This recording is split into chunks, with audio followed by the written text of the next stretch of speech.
ቤታቸው ምን ብሎ እንደሚያወሩ አንዴ ላሰማችሁ በደንብ። እቺን ቪዲዮ በደንብ ስሙ። እቺን ቪዲዮ በደንብ ስሙ። ቆይ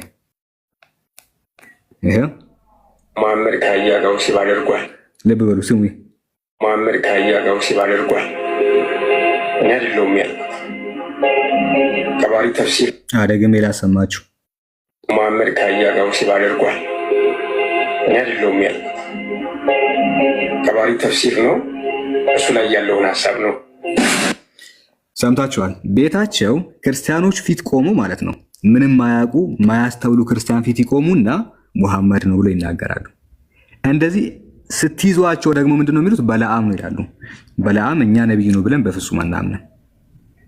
አይታችኋል። እንደዚህ ቀጣፊ ናቸው። እንደዚህ አይነት አጭበርባሪ እንደሆኑ እንድትረዱ ስለፈለግን ነው። ኦኬ እሺ፣ የመጨረሻ ዕድል ልስጥና እያለቀስክብኝ ስለሆነ የመጨረሻ ዕድል ልስጥህ። ከዛ በኋላ እንግዲህ እንቀጥላለን። አይ ሳላ ቆይ እንዳታስወርድ። ነብይ ምንም ብለሃል አይደል? አትወርድም ቪኪ። አረ ሳላ እንዴ ይሄንን ያክል አውረታ እንኳን ነብይ መሐመድ ነው የሚናገረው ወይስ ተዋት? ቀልድባቸው ባይዘው ወይ ቆይ ይኸውልህ ሳላ አንድ ጊዜ ቪኪ አንድ ጊዜ እንደዚህ እንድንግባባ ማውራት ስለ በለዓም እንደሚናገር ስለ ነብይ መሐመድ ሳይሆን አንድ ጊዜ ቪኪ፣ ትልቅ ሰው ከሆንክ እድሜ በጣም ትልቅ እንደሆነ ሰምቻለሁ።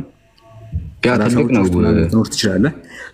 ምን እናደርጋለን መሰለህ? ይሄ ታሪክ እሱ እንዳለው ስለ ነብይ መሐመድ ሳይሆን ስለ በለዓም ምን አገባኝ ስለሱ። እሱ እኮ ፕሮቴስታንት ነው። ማን ነው? ቆይ እሱ ሲጀመር አያገባኝም። አንተ ንገራቸው፣ ስለ ነብይ መሐመድ እንዳልሆነ ንገራቸው። ኖ ቆይ መቶ ጊዜ ደጋግሜ እነግርልሃለሁ። ማን ነው? ሳያገባኝ እንዳልሆነ አያገባኝም። በለዓም ነብይ ነው ብለን አናምንም ብለሃል። ሳላ እስኪ አስወራኝ ላሳየህ። እሱ ላይ እኮ እናወራለን። ደብሮ የሚሸፍናል። በለዓም ላይ እኮ ልናወራ ነው። ቆይ በለዓም ላይ እኮ ጨረስከኝ? በስመ አብ ቆይ እስኪ ላወራበት። በለዓም ላይ እኮ ላወራ እኮ ነው። አንድ አዳምጥ። በለዓም ላይ እኮ ላወራ ነው። በለዓም ላይ እኮ ላወራልህ ነው። ግን ይሄ ታሪክ እሱ እንዳለው ስለ ነብይ መሐመድ የሚናገር አይደለም ብለህ ንገራቸው። ኖ አይደለም ሲጀመር ነው ብያለሁ። እኔ በደንብ ንገራቸው ነው የምልህ። ነው ብያለሁ ወይ አላልኩም እኮ አይደል? ኖ ብለሃል አላልኩም ሳይሆን ብለሃል አላልኩም። ስለ ነብይህ በለዓም ነው የሚያወራው። ስለ ነብይ መሐመድ አይደለም ብለህ ንገራቸው። አንድ በለዓም ነው። አንድ ስለ ነብይ መሐመድ አለመሆኑ ስለ ነብይህ በለዓም ነው፣ ስለ መሐመድ አይደለም። እሺ አሁን እንቀጥል። በለዓም ነብይ አይደለም። አራስ አለባ ከባክ ፖለቲካ ይቀርብ ሐዋራ እዚህ ላይ አንዴ ስለ ነብይ መሐመድ አለመሆኑን በትሞት አታወራም። ባይዘው ወርደቱን ስለ ነብይ መሐመድ አይደለም ብለህ ቃል በቃል ተናገር ወገናችን። አንተ በሽተኛ ስለ ነብይ መሐመድ አይደለም። ይሄኛውን ታወራዋለህ ወይስ አታወራውም? ባይዘው እንደሚያዝ ገብቶታል። ስለ ነብይ መሐመድ አለመሆኑን በደንብ ኮንፈርም አድርግ። ቀስ ብለህ ሳይሆን መናገር ያለብህ ድምፅን ከፍ አድርግና ስለ ነብይ መሐመድ አይደለም ብለህ ንገራቸው። ቶሎ በል። ስለ ነብይ መሐመድ አይደለም ብለህ ንገራቸው። በትሞት አታወራትም ተብሎ እንኳን ስለ ነብይ መሐመድ ቀስ ድምፅን ዘቅ አድርገህ ሳይሆን ከፍ አድርግና ስለ ነብይ መሐመድ አይደለም ብለህ ንገራቸው። እዚህ ላይ አውራ ነግሬያቸው እንኳን ሊያመልጥ ደጋግሞ ስለ ነብይ መሐመድ አይደለም ብለህ ንገራቸው። አትዝጋ። ቆይ አይደለም ብለህ ንገራቸው። አይደለም ብለህ ንገራቸው። ነግሬያቸው አይደለም ብለህ ንገራቸው። ስለ አንዴ አትዝጋ። እንደዚህ ናቸው። ድምፁን ዝቅ አድርጎ ይሄ ስለ ነብይ መሐመድ እንደዛ አይደለም። ከፍ አድርግና ድምፅህን ስለ ነብይ መሐመድ አይደለም በል። ለምን ነው የምታፍረው? ኦኬ ቤታቸው ምን ብሎ ይናገራሉ? መሐመድ ከአህያ ጋር ወሲብ አድርጓል። ዝቅ ብለህ ምናምን ሳይሆን ድምፅን ከፍ አድርገህ ይሄ ስለ ነብይ መሐመድ አይደለም ነው ማለት ያለብህ። እንደዚህ ነው የዋሻችሁት። ቤታችሁ ስለ ነብይ መሐመድ ነው የሚናገረው አላችሁ፣ በቤታችሁ ተደብቃችሁ። እዚህ ስትመጡ ግን እንዲህ እንትን ትላላችሁ፣ ትርገፈገፋላችሁ። የሚናገረው ስለ በለዓም ነው። እንደዚህ ያለ ነገር የሰራው በለዓም ነው። በለዓም እኛ ነብይ ነው ብለን አናምንም። በለዓም ነብይ እንደሆነ እኛ ሙስሊሞች በፍጹም አንቀበልም። ስለዚህ ይሄ ታሪክ የት ነው የምናገኘው? ኢማሙ ጠበሪ ከዘሁልቁ ጠቅሶ ስለ በለዓም የተናገረውን ነው። በታልሙዳቸው ላይ በለዓም ከአህያ ጋር ተኝቷል። ሊትራሊ ቅድመ ሳይቻቸው ነበረ። ታልሙድ ላይ በለዓም ከአህያ ጋር ተኝቷል፣ አህያን ሲዋሰብ ነበረ ተብሎ ተጽፏል። ማስረጃው ምንድነው? ለመጨረሻ ጊዜ ላሳያችሁ። እግዚአብሔር የቀባው የእግዚአብሔር ምርጥ የሆነው በለዓም ማለት ነው። ይኸው ሰው ትቶ አህያን ሲወስብ፣ ይኸው መጽሐፍ ቅዱስ ላይ ኦሪት ዘኍልቍ ምዕራፍ 22 እነሱ ጋር ያለውን ከአህያ ጋር የተኛውን ነቢይ መሐመድ ነው ብሎ አመጡ። ይኸው ኦሪት ዘኍልቍ ምዕራፍ 22 ቁጥር 25 ላይ ያለውን ያንን ታሪክ ደግሞ ከዛ በመነሳት በታልሙድ ላይ ሴንሄንድሪድ ምዕራፍ 105 ቁጥር 17 ላይ ምን ተብሎ ተገልጿል? ለመጨረሻ ጊዜ ጋይስ እንዘጋዋለን። ማር ሰን ኦፍ ራቪና ሴይስ ሂ ኢንጌጅድ አለ እርሱ አለ በለዓም እግዚአብሔር የቀባው የእግዚአብሔር ሹም የሆነው የእግዚአብሔር ባለሟል የሆነው ምን ኢንጌጅድ ይሳተፍ ነበረ ኢን በስቲያሊቲ ወሲባዊ ግንኙነት ላይ ዊዚስ ዶንኪ ከአህያ ጋር ሲዋሰብ ነበረ። እግዚአብሔር የቀባው እግዚአብሔር የሾመው ይህንን ታሪክ ነው ወደ ነቢ ሙሐመድ ያመጡት። መጽሐፋቸው ላይ የተቀመጠውን እጅግ በጣም የሚያስጠላውን ትምህርት ነው ከነቢዩ ጋር ያገናኙት። ዞሮ እንግዲህ ወደ እነሱ ነው የተመለሰው። ይህንን ነው እንግዲህ የእግዚአብሔር ሹም የእግዚአብሔር ነቢይ የእግዚአብሔር አካል ይህን እንዲህ ያለ ነገር የሰራው ይህን ይመስላል ነው። ተፍሲር አጣባሪ ላይ ምን ተብሎ ተቀምጧል? ኤመን ፍሮም ችልድረን ኦፍ እስራኤል ኔምድ ቢልዓም ይላል። ከእስራኤል ልጆች መካከል በለዓም የተባለው ይላል። ስለ በለዓም ነው የሚናገረው እንጂ ስለ ነቢ ሙሐመድ የሚናገር አይደለም። ስለዚህ ድምፅን ዝቅ ሳይሆን ማድረግ ያለብህ ከፍ አድርግና አውራ ነው ያልኩህ። ከፍ አድርግ ስለ ነቢ ሙሐመድ አይደለም እኔ ያላልኩም አትበል ብለሃል። በለዓም መናገሩን አድሚት አድርገዋል ነው ይህ ይመስላል። ቪዲዮ ፖስት አድርጌያለሁ። ያንን ቪዲዮ ሁላችሁም ገብታችሁ ኮፒ ሊንክ አድርጉ። ባረከላሁ ፊኩም። እሺ ኡስታዝ ሰላም አለይኩም። ወአለይኩም ሰላም ወራህመቱላሂ ወበረካቱ። እንዴት ነህ ሳላ? እንዴት ናችሁ? አልሐምዱሊላህ አለን። እንዴት ናችሁ እናንተ? ይህንን የበለዓምን ታሪክ ለረሱል ሰለላሁ ዐለይሂ ወሰለም ነው ብለው ተናግረው ነው? ኧረ ተናገሩ። ቤታቸውን ከፍተው ሲናገሩ ጠራዋቸው። ኑና እኔ ፊት እስቲ አንዴ እንደው መሐመድ ከአህያ ጋር ወሲብ አድርጓል። መሐመድ ምናምን ብሎ ተናገረ። ጠራሁት፣ አልመጣም አለ። ይሄኛውም እንደዛ ብሎ ተናገረ። አንድ ክርስቲያን ልጅም እንደዛ ብሎ ተናገረ። ከዛ በኋላ ሲመጣ ድምፁን ዝቅ አድርጎ ነው የሚናገረው። ድምፁን ዝቅ አድርጎ ነው እሱ አይደለም ብሎ የሚናገረው እንጂ ማመን አምነዋል። ካላችሁ ግን አሁንም አስገባችኋል። ይሄን ይመስላል ኡስታዝ። እንደዚህ ብሎ ተናግረው ነው። ኦኬ አስገባው። በነገራችን ላይ የልጅ ዝም ብሎ ከውሱ ጋር አንድ ቀን ሲያወራም አይቼዋለሁ። ይሄ ድርቅ የሚለው ልጅ አይደለ? ቪኬ ምናምን የሚባል ነው። ድርቅ ያለ ልጅ ነው ማለትም ግግም ብሎ በቃ ማለት ምንም በቃ ከዋሻውም ዋሻው ነው በቃ ምንም ስገግም እውነት ይመስላችኋል ሰዎች ብሎ የሚያስብ ነው ሲያወራ ማለት ነው። አንድ ነገር ላይ ግግም ካለ ግግም ነው። ከዛ በኋላ ምንድነው ከስር ያለው ሰው የሚያስበው እውነት እንደያዘ አድርጎ ይገነዘበኛል ብሎ ነው የሚያስበው። ግን ይታዘቡታል ተረሶች ራሱ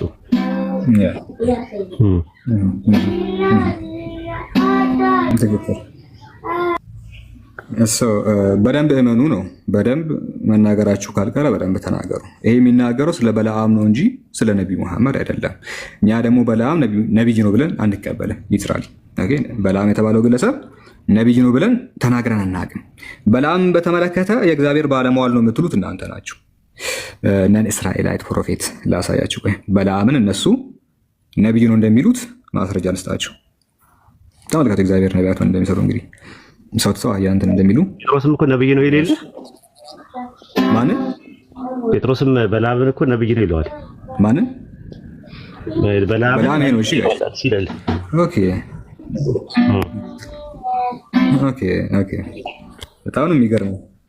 እሺ ላሳያችሁ አንድ ጊዜ ጋይስ። በለዓም የሚባለው ይሄ ነው። ለማንኛውም እሺ ከአህያ ጋር ተኝቷል የተባለው በሙሴ ዘመን ምናምን ያለ ሰው ነው ተብሎ ነው የሚታመነው። ህልም የሚመለከት ሰው ነቢይ እንደሆነ ነው ጴጥሮስ የሚናገረው። ኡስታዝ እንዳላችሁ ኡስታዝ ምን አለ? ጴጥሮስ በለዓም ነቢዩ ብሎ ነው የሚጠራው። የቱ ጋር? ሁለተኛ ጴጥሮስ ምዕራፍ 2 ላይ ከቁጥር 16 ጀምሮ ነገር ግን ስለመተላለፉ ተዘለፈ፣ ቃል ያሌለው አህያ በሰው ቃል ተናግሮ የነቢዩን እብድነት አገደ ይላል። የነቢዩን እብድነት አገደ፣ ገታ። ቃል ያሌለው አህያ ተናገረና የነቢዩን እብድነት ገታ ይላል፣ አገደ ይላል። ጴጥሮስ ነቢይ ነው ይለዋል ይህንን ሰውዬ፣ አህያ ጋር የተኛው ማለት ነው። በለዓምን በተመለከተ በቁርአን የለም በሐዲስም የለም። ሁለቱም ቦታ አታገኙ። በቁርአን ላይ የለም በለዓም የሚባል ግለሰብ፣ ሐዲስ ላይም የለም። እንዳለ ቅሰቱ እስራኤልያት ናቸው። የእስራኤልያት ትራዲሽን ነው። የለም በቁርአንም የለም በሐዲስም የለም። ተፍሲር ላይ የተቀመጠው እስራኤልያት ናሬሽን ነው እንጂ ስለኛ አይደለም ነው። ይሄ ከአህያ ጋር የተኛውን ሰው መጽሐፈ መቃብያን ምን ይላል? በለዓምም እግዚአብሔር በአንደበቴ ያደረገውን ቃል እርሱን እናገራለሁ አለ። በለዓም እግዚአብሔር አለ በአንደበቴ ያደረገውን ቃል እርሱን እናገራለሁ። የኔን ቃል እኮ እግዚአብሔር ነው በአንደበቴ የሚያደርግልኝ አለ። እኔ ነብይ ነኝ እያለ ነው። እግዚአብሔር ቃልን በአንደበት የሚያደርግልኝ ሰው ነኝ ብሎ ተናገረ። በጣም ነው የሚገርመው። እሺ ኡስታዝ አይ በጣም የሚገርም ነገር ከዚህ ባሰ ነገር አለ። ስለ በለዓም እናውራ ከተባለ መጀመሪያ ዘኍልቍ 23:16 አውጣው ሳለ ሁላችሁም አታውቁ። ኦኬ ዘኍልቍ 23:16 እሺ 23:16 ያ እግዚአብሔር በለዓምን ተገናኘ ቃልንም በአፉ አድርጎ ወደ ባላቅ ተመለስ እንዲበል አለው ይላል። ስለዚህ ማን ነው የላከው? ነብይ አድርጎ የላከው ማን ነው? ያህዌ ነው እግዚአብሔር። አሁን ምንድነው መሰለ ሁክሙ አንድ ሰው ከእንስሳ ጋር ጾታ ቢያደርግ ይከፍራል ወይስ እንትን ይላል? ምንድነው? ይገደላል። ይገደላል። ግን ሁክሙ ምንድነው ማለት ከምንድነው? ይሄ እንደ ሽርክ እንደ ምናምን ነገር የሚቆጠር ነው? ሐራም ነው እሱማ። ከአህያ ጋር ከመተኛት በላይ ያደረገው ነገር አለ በለዓም። ይሄን ነገር ዘኍልቍ 24:1 ላይ ግባና ይኸው ዘኍልቍ 24:1 በለዓም እግዚአብሔር እስራኤልን ይባርክ ዘንድ እንዲወደድ ባየ ጊዜ አስቀድሞ ያደርግ የነበረውን አስማት ይሻ ዘንድ አልሄደም። ነገር ግን ወደ መጀመሪያ አስማተኛ ነበር። መጨረሻ ላይ ሲሞት አሟሟቱ ምንድነው? ኢያሱ 13:22 ላይ ታገኘዋለህ። እሺ መጨረሻ ላይ ፈቶ ኢያሱ 13:23 22 እሺ እሺ አየው እዚህ ጋር ምን አለ? ከገደሏቸው ሰዎች ጋር የእስራኤል ልጆች ሟርተኛው የቢዮር ልጅ በለዓምን በሰይፍ ገደሉታል። ሟርተኛ ሆኖ ነው መጨረሻ ላይ ከፍሮ ነው የሞተው። ከፍሮ ነው መጨረሻ ላይ የሞተው። መጨረሻ ላይ ራዕይ 2:14 ላይ ይነግራል ኢየሱስ ራሱ ምን እንዳደረገ። በለዓም መጨረሻ ላይ ከፍሮ ነው የእንትን የኩፍር ትምህርት እንትን ብሎ ነው። ራዕይ 2:14 ላይ ምን ይላል? ራዕይ 2:14 ላይ ከፍሮ ነው የሞተው። መጨረሻ ላይ ሲሞት ነብይ ነው፣ ሟርተኛው ነው፣ ጣዖት አስፈልኮ ነው የሞተው። ራዕይ ዮሐንስ ምዕራፍ 2:11 ዳሩ ግን ለጣዖት የታረደውን እንዲበሉ እና እንዲሰስኑ በእስራኤል ፊት ማሰናከያ ሊያኖርባቸው ባላቅን ያስተማረ የበለዓም ትምህርት የሚጠብቁ በዚህ ካንተ ጋር ስላለዋል። የእስራኤል ልጆች ለጣዖት የታረደውን እንዲበሉና እንዲሰስኑ የእስራኤል ልጆችን ማሰናከያ ያደረገው ማን ነው? የበለዓም ትምህርት ነው። በለዓም ያስተማረው ትምህርት ነው የሟርተኝነት የሚባለው ማለት ነው። የቱ ጋር ነው ያስተማረው ብለው ከጠየቁ ኦሪት ዘኍልቍ ምዕራፍ 31:13 ላይ አይደል? ዘኍልቍ 31:16 ላይ 16 ላይ እሺ ይሄው እነሆ እነዚህ በቤተ-ፈጎር ምክንያት በበለዓም ምክር እግዚአብሔርን ይበድሉ ዘንድ እስራኤል ልጆች እንቅፋት ሆኑ፣ ስለዚህ በእግዚአብሔር ማህበር መቅሰፍት ሆነ ይላል።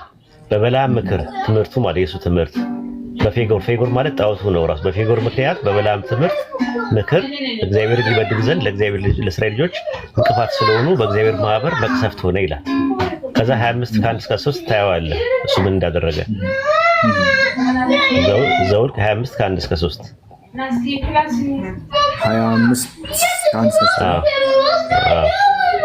እስራኤልም በሲጢም ተቀመጡ። ህዝቡም ከሞዓብ ልጆች ጋር ያመነዝሩ ጀመር። ህዝቡ ወደ አምላኮቻቸው መስዋዕት ጠሩ፣ ህዝቡም በሉ፣ ወደ አምላኮቻቸውም ሰገዱ። እስራኤል ይላል ቤልፌጎርን ተከተለ። ተመልከት የቅድሙን በእግዚአብሔር ቁጣ በእስራኤል ላይ ነደደ ይላል። ከዛ ቁጥር 3 ነው አይደል? ያ 4 በቃ 3-3 ያው ራሱ እና ያንን ያደረገው የበለዓም ትምህርት ነው። በለዓም መጨረሻ ላይ ከፍሮ ጣዖትን ሲያስመልክ ነበር ማለት ነው። ለዛ ነው ይሁዳ 1:11 ላይ ወዮላቸው በቃየል መንገድ ሄደዋልና በበለዓም ስህተት ራሳቸውን አሳልፈው ሰጥተዋልና በቆሬ መቃወም ጠፍተዋልና እያለ ለበለዓም ስህተት ተጋልጠዋልና እያለ ይናገራል። ለበለዓም ስህተት ይሁዳ 1:11 ላይ። ስለዚህ አሁን እኛ ጥያቄያችን ምንድነው? በለዓም ነብይ እንደነበረ ጴጥሮስ ነግሮናል። ዘኍልቍ ላይ ደግሞ ፈጣሪ እንዳናገረው ሂድ ብሎ ወደ ባላቅ እንደላከው የፈጣሪ ነብይ እንደነበረ ይናገራል።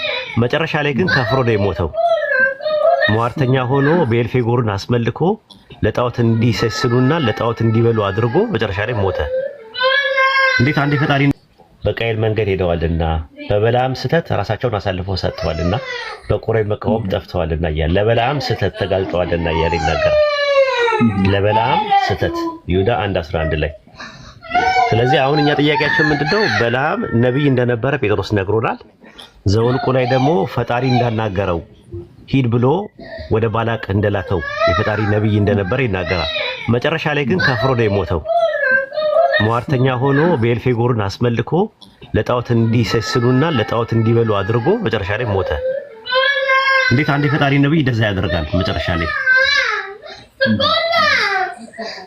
ቢስሚላህ ነው የሚገርመው። ሰምታችኋል ጋይስ? ኡስታዝ የነገራችሁ እንትን ድምፅ ነገር አለ። ጀዛከላሁ ኸይር ኡስታዝ፣ በጣም ደስ የሚል ነገር ነው።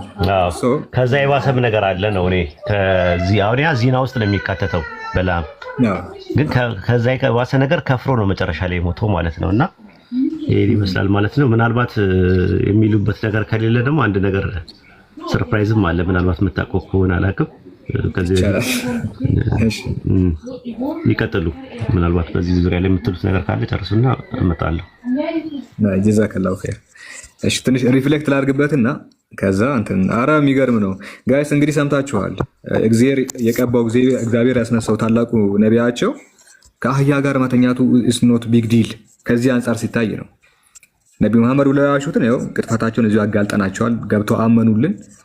ስለ ራሳቸው ነቢ እንደሚናገር በራሳቸው አንደበት ተናገሩ። ስለ በለዓም ከሆነ ደግሞ በለዓም ምን ሰርቶ እንደነበር እንግዲህ ቅድም አሳይቻቸዋለሁ። አህያ ጋር እንዳደረገ በእነሱ አስተምሮ ራሳቸው በሚቀበሉት አስተምሮ ያን አድርገዋል። ግን የሚገርመው እሱ አይደለም አለ። እሱ ያሳየ ምንድን ነው? ጭራሽ ሰውየው ጣዖት ያስመልክ ነበረ። እግዚአብሔር ያስነሳው ማለት ነው። ከአህያም አልፎ ጣዖትን ሲያስመልክ ህዝበ እስራኤልን ወደ ጣዖት አምልኮ ሲገፋቸው መዋርትን ሲሰራ በጣም ብዙ አስቀያሚ ኃጢአቶችን ሰርቶ ነው በመዋርት ላይ ሆኖ ከሃዲ ካፊር ሆኖ የሞተው። ይህንን ነብይ ነው እንግዲህ ወደ ነቢያችን መሐመድ የሚያላቅቁት። ሰውየው በለዓም ነው እንግዲህ የመጽሐፍ ቅዱስ ነብይ ነው። በኦሪት ዘኍልቍ ምናምን ላይ የሚገኝ ታሪክ ነው እንጂ ስለ ነቢያችን መሐመድ የሚናገር አይደለም። እና በራሳችሁ እንትን ነው መርዝ ነው ራሳችሁን የገደላችሁት። መርዝ አዘጋጅታችሁ አምጥታችሁ ራሳችሁ ድጋሚ ሄዳችሁ በላችሁት። እጅግ በጣም የሚያሳዝን ነው። ቀጣይ ሰርፕራይዝ ለመስማት ዝግጁ ናችሁ ጋይስ? ኡስታዝ ዋሂድ ሌላ ሰርፕራይዝ አለኝ ከዚህ የሚበልጥም እያለ ነው። እስቲ ምን ትላላችሁ? እሱን እንስማ። ዛሬ የሚገርም ቀን ነው። ምን ትላላችሁ? እስቲ ኮሜንት ላይ ዝግጁ ነን። ኦኬ ኦኬ።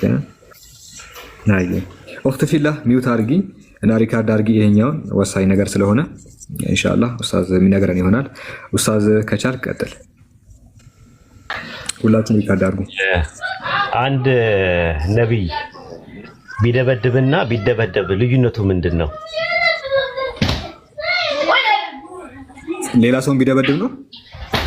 አዎ ሌላ ሰው ቢደበድብና በሌላ ሰው ቢደበደብ ልዩነቱ ምንድን ነው?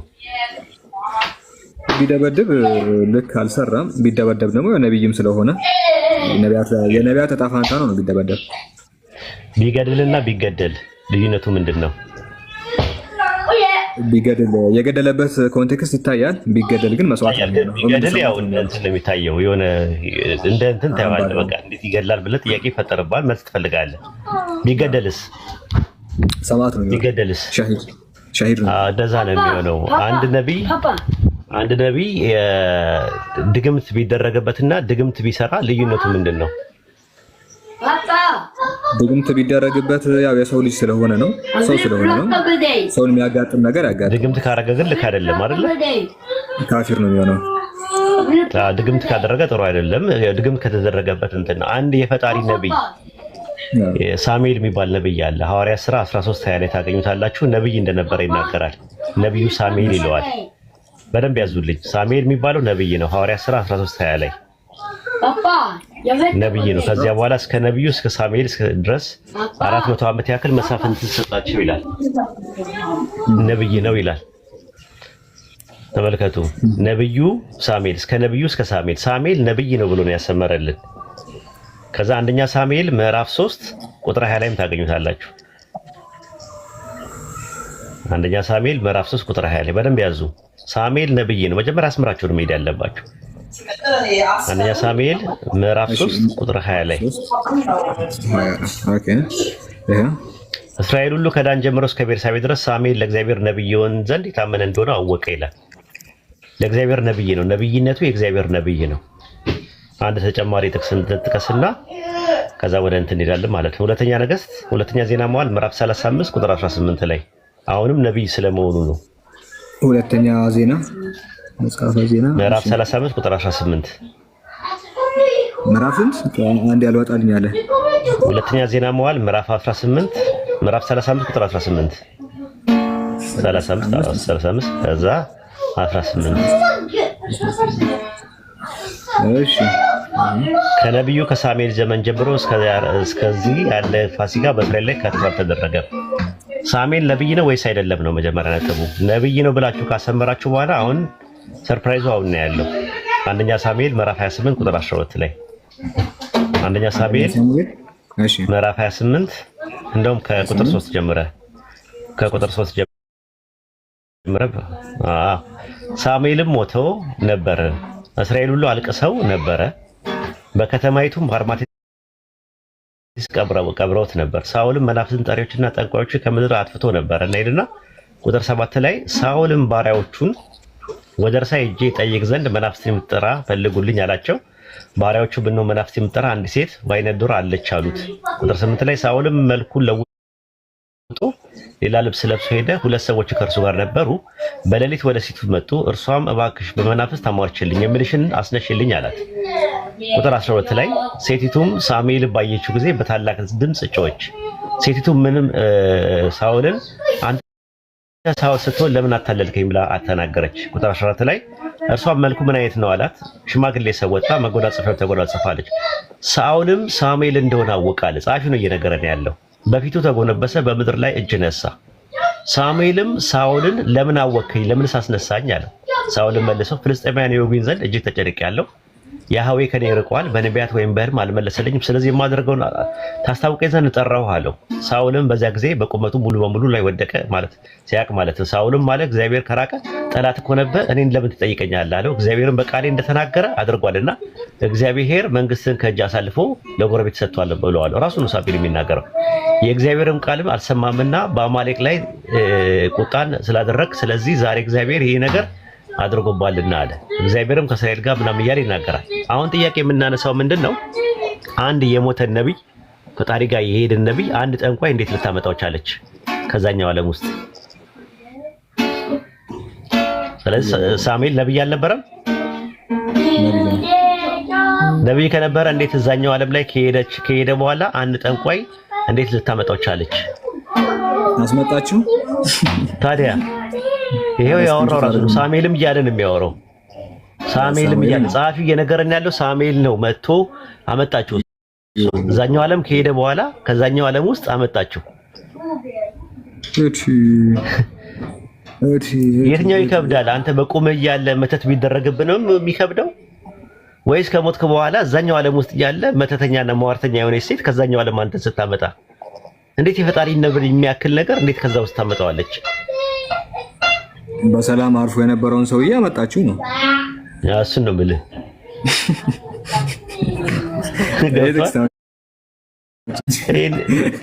ይሄንን የሚመልስ ክርስቲያን ካለ እኔ አድናቂው ነኝ። ይሄንን ራሱ ዳዛኛው ዓለም አሁን እነሱ ይላሉ ምን ይላሉ? አይ አጋንንት ነው ይላሉ። አይ ጸሐፊው እንደዛ አይደለም የሚለው። ሳሙኤልም እንደሆነ አወቀ። ሳኦልም ሳሙኤል እንደሆነ አወቀ ነው የሚለው። ጸሐፊው እኮ ነው የሚነግረን። ከዛ በኋላ ምን አለ? ሳኦል ሳሙኤልን አየው እንደዚህ ያደረገው ይላል። ከሳሙኤል ቃል የተነሳ ይላል ቁጥር 20 ላይ ያየው 28 20 ላይ አያችሁት?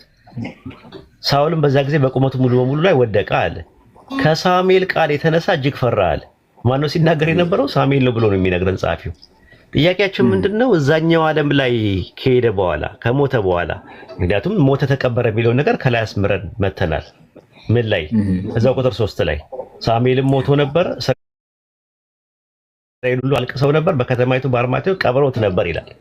የተቀበረው የሞተውን ሳሙኤል ከዛ ከሞት በኋላ ያለውን ሳሙኤልን ከዛኛው ዓለም ውስጥ አንድ ጠንቋይ፣ አንድ ሟርተኛ ሴት፣ አንድ ሙሽሪክ የሆነች ሴት ከዛኛው ዓለም ውስጥ ወደዚህ እንዴት ልታመጣው ቻለች?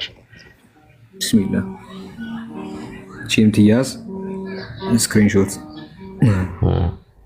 ስለዚህ ረሱል ሰለላሁ ዐለይሂ ወሰለም በህይወት እያሉ ሲህር ተሰርቶባቸው ነበረ ሲባል አላህ ዝም ያለበት የራሱ ሂክማ አለው። አንቀጾችን ለማውረድ ነው፣ ሌሎች ሱራዎችን ሁለት ሱራዎችን ለማውረድ ነው ተብሎ ተነግሯል። ሪዝን አለው። እኛ ጥያቄያችን እንዴት ፈጣሪ ዝም አለ የራሱን ነቢይ? ሳሙኤልስ ከዛኛው ዓለም ውስጥ አንድ ጠንቋይ ስትጠራው መጥቶ እንዴት ይናገራል ለሳኦል? ይሄ ነው ጥያቄያችን።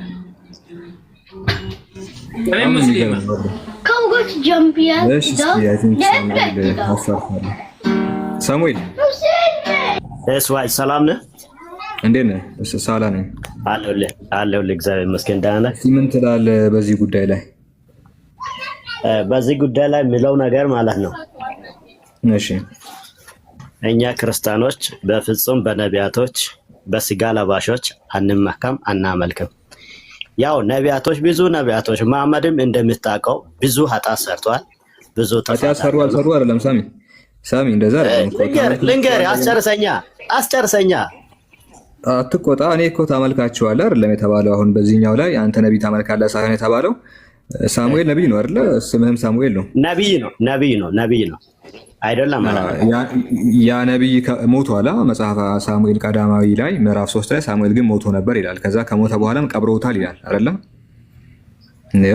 አዎ ይላል መጽሐፍ ቅዱስ ለምን አምናለሁ ቀበሩት ይላል ያንን የሞተውን ነቢይ። ያቺ ጠንቋይ ሴትዮ እንዴት ነው ድጋሚ እንዲመጣ ያደረገችው? ነው ሞቶ የተቀበረውን ሰው ሳሙኤል ድጋሚ ከሞተበት ተነስቷል ይላል። መጀመሪያ ሞቶ ነበር የሚለው ላሳየ። ሳሙኤል ግን ሞቶ ነበር ይላል። እያየ ነው ፊት ለፊት። እስራኤልም ሁሉ አለቀሱለት ይላል አይደለ? ተስካር ራሱ ተቀመጡ። አንተ የሞቱ አይታላ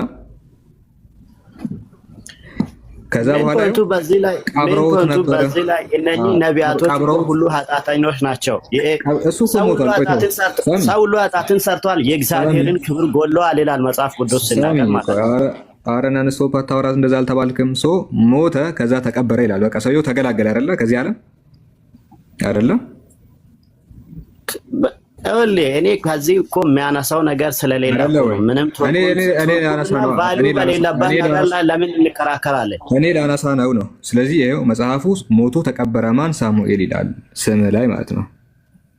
ከዛ በኋላ የአንዲት ሴቲት አለች ጠንቋይ ማለት ነው።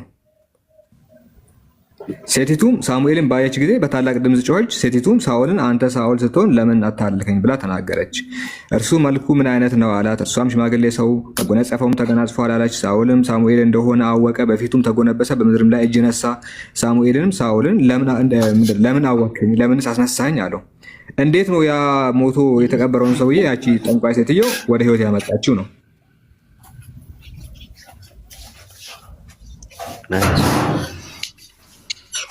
ከዚህ ላይ እኮ ምንም ነገር ትርጉም የለም እያልኩ እኮ ነው። እኛ እኮ ማወቅ የሚያስፈልገው እውነትን ብቻ ማወቅ እንጂ በነቢያቶች ላይ እኛ እኮ አሁንም ብንሆን በስጋ በተወለዱትና በስጋ ላሉት ነቢይ ነው ብለን እኮ አንቀበልም፣ አናምንም።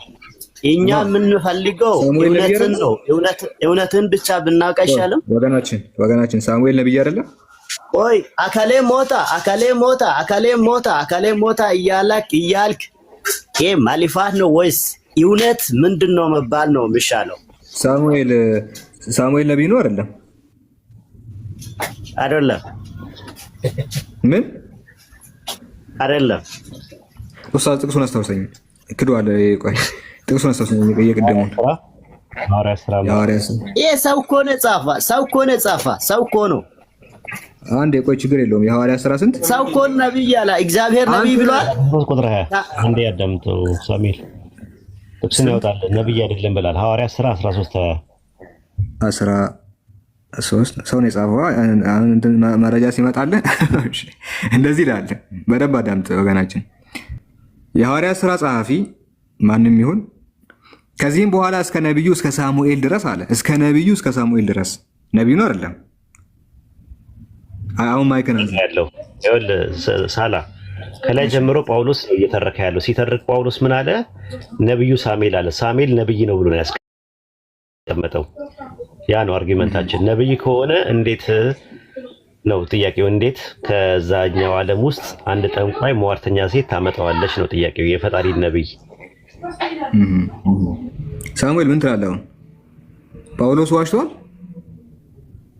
ሳሙኤል ማይክ አንሳ። ሳሚሻ ማይክ አንሳና ነብይ አይደለም ብለህ ክደኸዋል። ሳሙኤልን ስምህን ክደኸዋል። ይሄው ኡስታዝ ማስረጃ መጣልህ። ሰውየው ነብይ ነው። ቶሎ በል ሳሙኤል።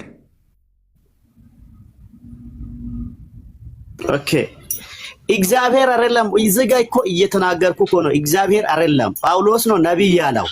እግዚአብሔር ብሏል። አዎ እንዴት አይዋሽም? ይዋሻል። አይዋሽም አይደለም። ስጋ ለባሽ ስለሆነ ይዋሻል። ኦኬ እግዚአብሔር ዋሽቷል። እግዚአብሔር ነብይ ነው ሳሙኤል ይላል። እሱን እስቲ ሰው እኮ ነው ጻፋ። ይሄንን እኛ እኮ እንደናንተ እግዚአብሔር ጻፋ አይደለም። ሰው ጽፏል። ይሄንን ሁለተኛ ዜና መዋዕል 35 ላይ አውጣለትና ከዛ በኋላ ተወው በቃ። ጳውሎስን ከካደ እግዚአብሔር ደግሞ ሳሙኤልን ነብይ ነው ብሏል። ጳውሎስ ነው ጻፋ። ይሄንን ጳውሎስ ነው ጻፋ። እግዚአብሔር ነብይ የእግዚአብሔር ነብይ ነው ላ ጳውሎስን ተወው በቃ ችግር የለውም። እሺ እግዚአብሔር ያለበት እግዚአብሔር ነብይ ነው ብሏል በልና አሳየ። አዎ ሪቪል ያደረገበት ሁለተኛ ዜና መዋዕል ምዕራፍ 35 ቁጥር 18 ላይ እሱንም ሰው ሆነ ጻፈ። በቃ ምዕራፍ 35 ቁጥር 18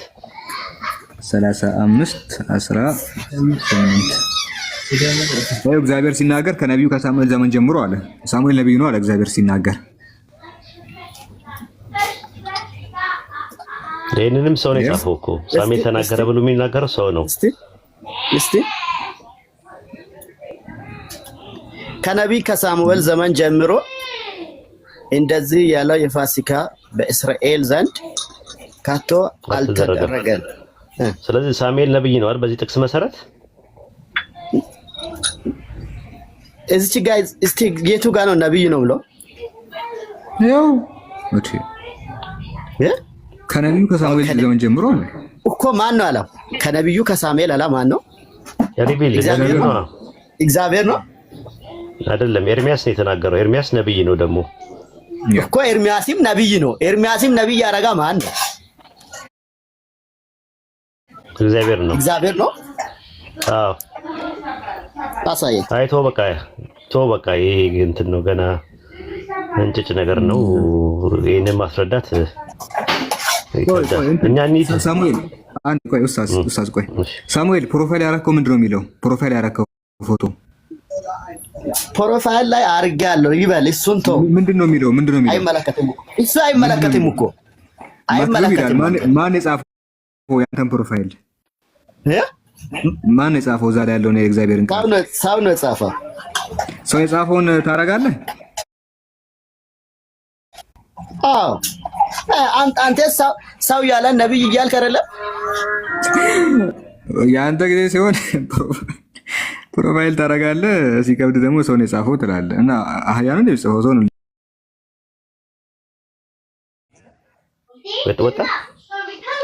ወጣ። ዳዊት ከፈጣሪ መልእክት ተቀብሎ እንደነበረ ታውቃለህ? ማን ነው ከሰይጣን መልእክት ተቀብሎ እንደነበረ ታውቃለህ? ዳዊት ነብይ ሆኖ አዎ ይቀበላል። ሐዋርያ ሥራ 2:30 ላይ ነብይ እንደነበረ ይናገራል። ያው ነብይ አይደለም እንዳይሉ በኋላ ላይ አፍራችሁን ወደዛ መሄድ ያለባችሁ። ሐዋርያ ሥራ 2:30 ላይ ስለ ዳዊት ሲናገር ነብይ ስለሆነ ይላል። 30 ላይ ነብይ ስለሆነ ታዝኛ ጭናት እውቀት ናገባ ራንጎን አስገባው። በነገራችን ላይ አሪፍ ልጅ ነው፣ ያዳምጣል። እስቲ የታለ አላይ አገኘሁት። ገስት ላክ ራንጎ ሳንላ አስገቢው ገስት ከላከ እና ጋይስ ቪዲዮ ሰርቻለሁ። ያንን የሰራሁትን ቪዲዮ ሁላችሁ ገብታችሁ ኮፒ ሊንክ አድርጉልኝ። ጀዛኩሙላሁ ኸይር። ስለ በለዓም ነብዩ ላይ ዋሹትን መልስ ሰጥተናል እና ገብታችሁ እንትን አድርጉ። ያው ነብይ ነው ኡስታዝ፣ ነብይ ነው። ኦኬ አሁን ከእንትን ጋር ነው ያለው መልእክት ሁለተኛ ሳሙኤል ምዕራፍ 24 ቁጥር 14 ላይ ገባ። ሁለተኛ ሳሙኤል ካልዕ ምዕራፍ 24 መጽሐፈ ሳሙኤል ካልዕ ምዕራፍ 24 ቁጥር ስንት? ምዕራፍ 24 ቁጥር 14 እሺ። ያው እግዚአብሔር በእስራኤል ላይ ቸነፈር ሰደደ ላከ፣ ከእስራኤል 70,000 ሰዎች ወደቁ ይላል፣ ተገደሉ በመቅሰፍቱ ማለት ነው። ምን አድርገው ነው እነዛ 70,000 ሰዎች ታውቃለህ? ምንም አላረጉም፣ ተቆጥሮ ነው መሰለኝ። አዎ አንደኛ ዜና መዋዕል ምዕራፍ 21 ቁጥር 8 ላይ ይኸው። አንደኛ ዜና መዋዕል ምዕራፍ ስንት? ምዕራፍ 21 ቁጥር 8 ምዕራፍ 21 ቁጥር አንደኛ። ኦኬ ዜና መዋዕል ምዕራፍ 21 ነው። ምዕራፍ 21 ቁጥር 8 ላይ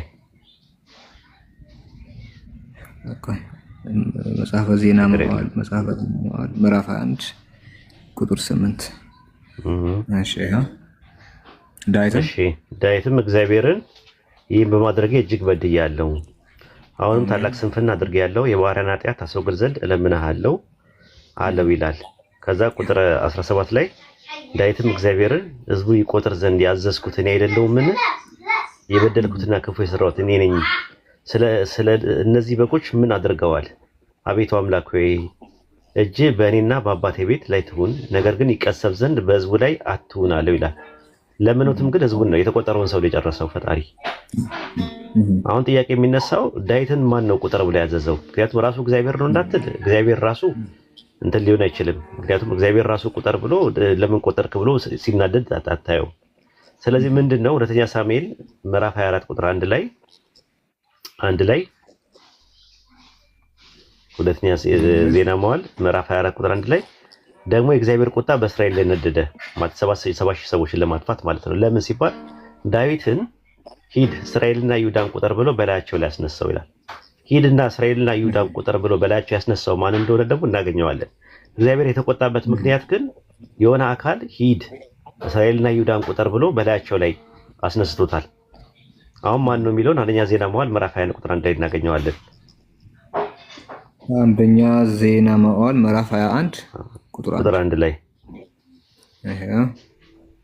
ያሉት ሰይጣን በእስራኤል ላይ ተነሳ፣ እስራኤልን ይቆጥር ዘንድ ዳዊትን አንቀሳቀሰው ይላል። አንቀሳቀሰው የሚለው የዕብራይስጡ ቃል የሰት ነው የሚለው፣ አሳሳተው ነው የሚለው።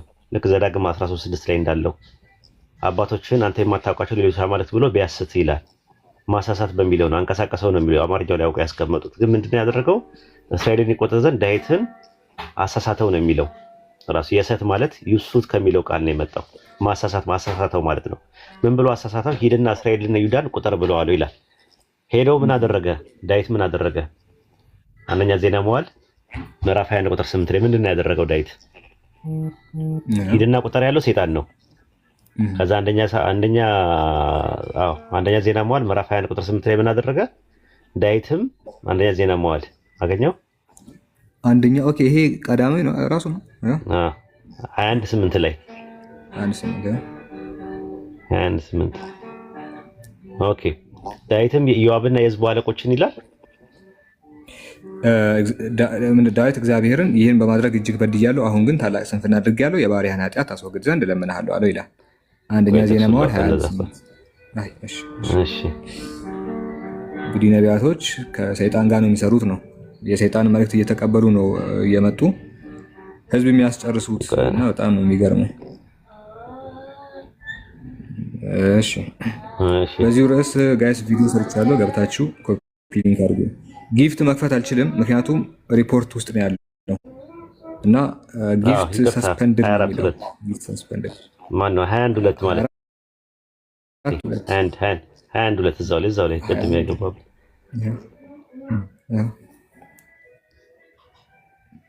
21:2 ምን ይላል?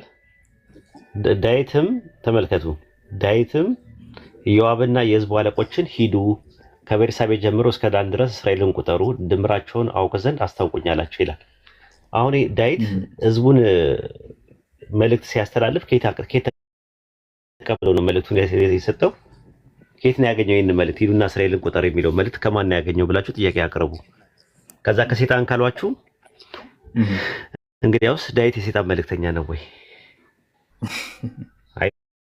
አይደለም ካሏችሁ፣ ነብይ አይደለም ካሏችሁ ሐዋርያ ሥራ 2:30 ላይ መጥቀስ ነው። ነብይ ነው፣ የፈጣሪ ነብይ ነው። የፈጣሪ ነብይ በአንድ ወቅት ከሴጣን መልእክት ተቀብሎ ህዝቡን ሊያስቆጥር እንዴት ቻለ?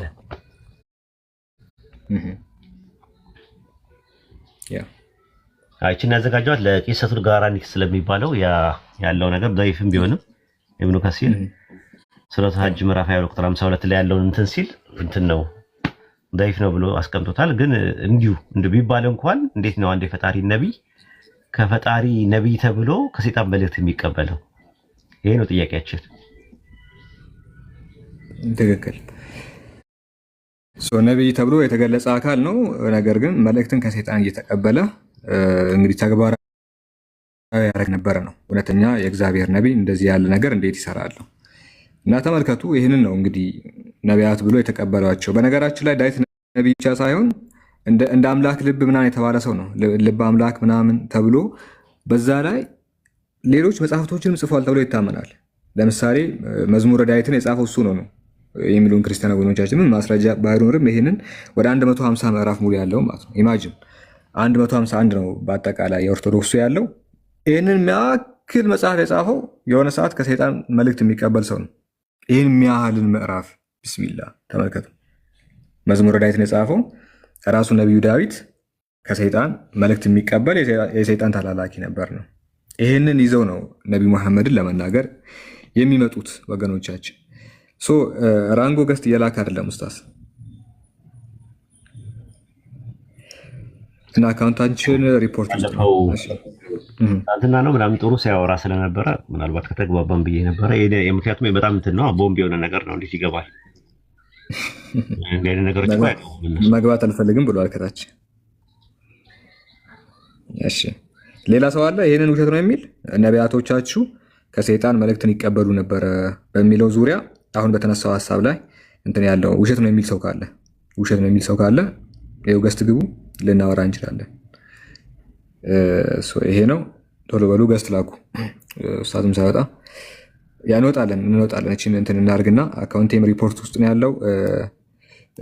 ኮፒ ሊንክ አድርጉ። ቪዲዮም ሰርች አለው ጋይስ፣ እሱን ሼር አድርጉልኝ እና በቴሌግራም ሙሉ ለቅላችኋለሁ።